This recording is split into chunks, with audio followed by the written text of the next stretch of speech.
Hello again, Mrs. Butler. I understand you have some questions about medications for your son's ADHD. Yes, I am not sure at all that I want to start medication. I have heard a lot of negative things about it. I don't want my child to become a zombie. It's not unusual to feel that way until you learn a little bit more about how the medications actually work.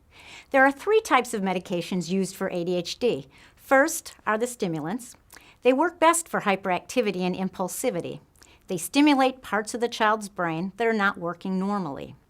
When the child is hyperactive, the medication stimulates the activity control center in the brain to slow down. When there is impulsivity, it stimulates that part of the brain to put the brakes on, to think before acting. Focusing then becomes much easier. That's interesting.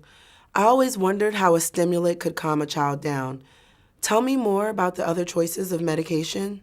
One of the non-stimulant medications that I use for inattentive ADHD works on two different pathways in the brain that help with focus and attention. It's not as effective for the very hyper child, but for inattentive children it seems to act both as glasses to help the brain see more and as a hearing aid to help the brain hear more. Learning is all about processing or making sense of the information that comes in through the child's ears and eyes. Parents say, "He gets it now.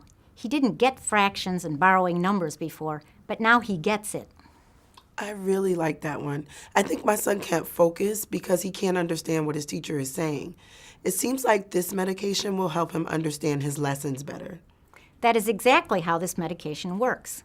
The final group of non-stimulant medications that we use for ADHD is actually used in adults to lower blood pressure. I like to call it a chill pill. When an adult chills out and relaxes, the blood pressure decreases.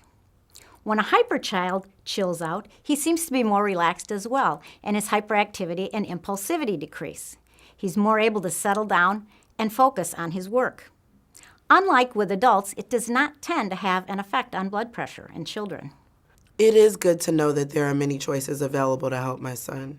I really like the dual action one, but he is so hyper, I don't think it would work for him. I'm glad you feel more comfortable about the medication. We can try different ones to see which one is best for him. Sometimes a combination works best for a particular child. It should be reassuring to know that combinations have been safely used in children and adolescents for a long time. Thank you. This has been a great help. I will schedule an appointment for him.